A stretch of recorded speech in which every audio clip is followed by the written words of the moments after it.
So you guys know that transitions are a main component of any gaming montage. That's why in today's video, I'm going to be going over how you could actually create these from scratch and not only execute them, but execute them in a way that looks very professional. I'm going to be showcasing both After Effects and Davinci Resolve for this tutorial. So make sure to follow along for both of those. If you guys do enjoy, make sure to like, comment, subscribe. Check out my $5 editing pack at the top of the description. It literally has anything you need when it comes to highlight editing. I highly suggest that you check that out. I'll also have free presets in the description. But I hope you guys enjoy, and let's get right into it. All right, guys. So starting off, we're actually going to start in Davinci Resolve. All you gotta do for this is open up Davinci Resolve, and we're just gonna name this absolutely whatever and go into our edit tab right here, which is the third tab on our screen. We're gonna go up here to file, go to project settings, and then change your frame rate to 60. You can leave your resolution at what it is just by default. And then what we're gonna do is we're gonna go grab the two clips that we're gonna be using to transition between. But if you guys already have an existing montage, you literally just find any point to transition between two clips. So what we're gonna do is we're gonna go out here and we're gonna find wherever we have our clips saved to. So I'm gonna go into my clips folder, say right here. I'm just gonna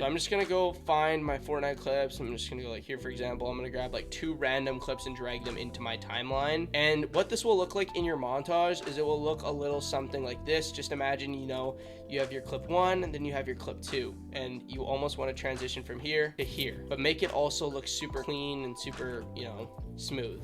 I can't. So like that. There's basically so this is going to be what's referred to as the transition point throughout the rest of the video. So starting off, what we're going to do at the beginning of this process, we're just gonna cut this down to make it a lot easier to look at. We're going to add a marker to this transition point right here, which is the separation where this clip starts, this clip ends. Now what we're going to do is we're going to go to the left side here, drag an adjustment clip. If you don't see the effects tab, click on effects here, adjustment clip, and that is going to be that. So from there, what we're going to do is we're going to go into Fusion, and we are going to actually have this screen right here. You're going to need Sapphire plugins for this. So if you guys want to actually install that, I have a Discord server down below that you guys can actually join and get your own plugins through that. So that's how you do that. So to start off, we're just going to press Control Space on our keyboard, and we are going to type in blur mode curves. So just like this. Press add, and then what we're going to do is we're going to left click and press shift at the same time, and we're actually going to get that on the little line right here. Now from there, the next step of the process is actually finding the frames that we're going to be using. So we can see that these two frames are going to be the middle points, and we're actually going to be adding important keyframes to those right there. So Shift X and Shift Y are interesting controls because Shift X will allow you to move left to right, Shift Y is up and down, and then Z distance is actually for like zooming in, rotations obviously for rotating. So to start off, I'm going to show you a quick zoom transition. So for this, the first frame out of the two, we are going to make either a value of 1.5 or we can change it to 0.5. And that first frame will kind of determine what kind of transition it's going to be. So obviously if it starts as a zoomed in, it's going to be a zoom in transition. If we were to start at 1.5, it would be a zoom out. So we're going to start at 0.5. We're going to go to the frame literally right after by using our arrow keys and change it to 1.5. And then we're going to go to that first frame. We're going to go 1, 2. And then from there, what we're going to do is we're going to go around 10 frames back. So we're going to go 1, 2, 3, 4, 5, 6, 7, 8, 9, 10, maybe 12. And change this back to the default value of 1. And then we're gonna do the exact same thing. We're gonna go 12 after the actual third keyframe. So 1, 2, 3, 4, 5, 6, 7, 8, 9, 10. 1, 2, change this to 1. And then what we're gonna do is we're gonna make sure we have a wrap X and wrap Y set to reflect. And what that'll do is do it a little zoom like this. And we can see it's already looking like a transition, but it's not smooth. So to do this, what we're gonna do is we're gonna open the spline tab here in the top right, press this check mark, go like this. And then what we're gonna do is we're just going to copy this graph by clicking on these points.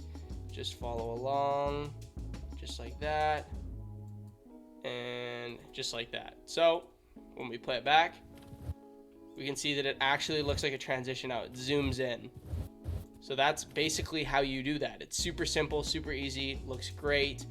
And then what you would do for now, what I'm going to do is I'm going to give you the values for up, down, left, right. I also will have free presets down below in the description. For Shift X, I use -0.5 and I use 0.5. For Shift Y, I do the exact same thing. Rotate, I do 90 and -90. That's how I do that. But yeah, that's pretty much how you have the actual transitions and how you make them. Now for the presets, all you got to do for this, find wherever you have the transition presets saved to. So I'll have some in the description. Drag them in just like this. Press Shift and click to drag them into the actual lines here. Or what you can do is you can disconnect this line here and just drag out from this gray box, just like this. And then bring up your spline, check the box right here. Then bring up your keyframe menu, press the little thing right here, drag these keyframes over, open the menu there. Then just find the keyframes, and then you're just gonna find that third keyframe here. Add a marker to the actual layer itself, line it up with this marker, And just like that, you actually have a transition fully functioning. So you can do that with any of the presets I have in the description. That's pretty much how you can do that, or you just make it from scratch.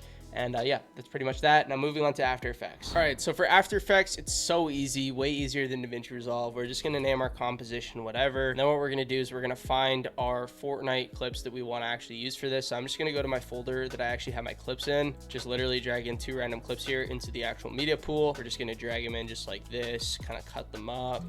And then almost what you're gonna wanna do is you're gonna find that separation point between the 2 clips. So this is what your montage is gonna look like. You're gonna have one clip after another kind of thing, and you're gonna find that transition point. So that's gonna be like right around here where this clip ends and this clip starts. And what you're gonna do is you're gonna click on that top layer, press Ctrl-Alt-Y to add an adjustment layer. What you can do is go new, adjustment layer, but that's like super annoying to actually do that every single time. You're gonna come to the left a little bit. Then what you're gonna do is you are actually going to go to your right side and type in blur mode curves in your effects and presets. You're gonna need that. I mentioned to the people watching the Davinci Resolve tutorial, I'll have a Discord down below in the description. You guys can join for that. So for Z distance transitions, that's gonna be zoom. Shift X is left right, Shift Y up down. Rotate is obviously rotation. So what we're gonna do is we're gonna start on the middle part. We're actually going to, let's say for example, we want to do a zoom transition. The first keyframe is always going to be the determining keyframe of what kind of transition it's going to be. Is it going to be a zoom in, zoom out, left, right? What's it going to look like? So what we're going to do is we're actually going to go to that keyframe 1 before the transition point, and we're going to figure out what kind of transition we want. So let's do a zoom in, for example. That's going to look a little something like a 0.5 or even like a 0.7 is fine, but I'm going to just do a 0.5 to exaggerate the effect of it. So we're going to keyframe our Z distance at 0.5 on that first keyframe before the transition point, literally only 1 frame before. We're going to press a little stopwatch here, go back to the middle. We're going to change it to the opposite of 0.5, which is 1.5, if that makes sense. So the default value is 1. We go 0.5 to the left, that means we have to go 0.5 to the right if we are actually doing the transition. So we go to 1.5, the opposite. Then let's do 15 keyframes after. 1 2 3 4 5 6 7 8 9 10. 1 2 3 4 5. Change it back to the default value. Then at the very same time, we're gonna go 15 back from that first keyframe. So 1 2 3 4 5 6 7 8 9 10. 1 2 3 4 5.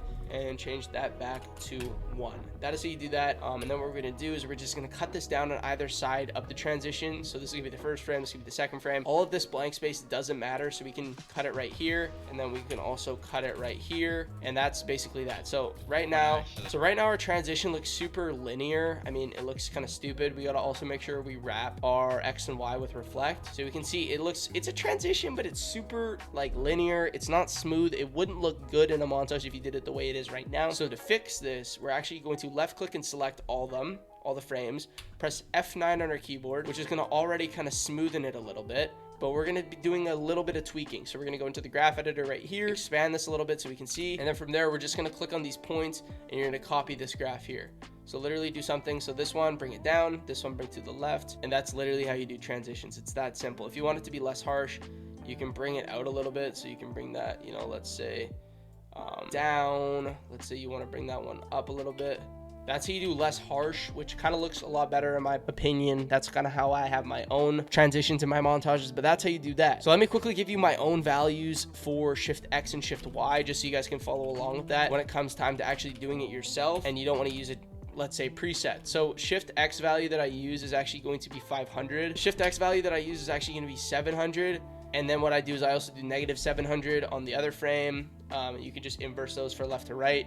And then Shift Y is literally the exact same. I'll do like 500 or 700, normally around 500 because it is in the middle. That's how I do that. And that's basically that. I'll have the presets down below in the description. So if you don't want to make them yourself, you can literally just can out this entire tutorial, get lazy, whatever. Literally just copy paste my presets. That's how you do that, and they're 100% free. They'll be in the description. But yeah, I hope you guys did learn something. I'll see you guys later. Peace out.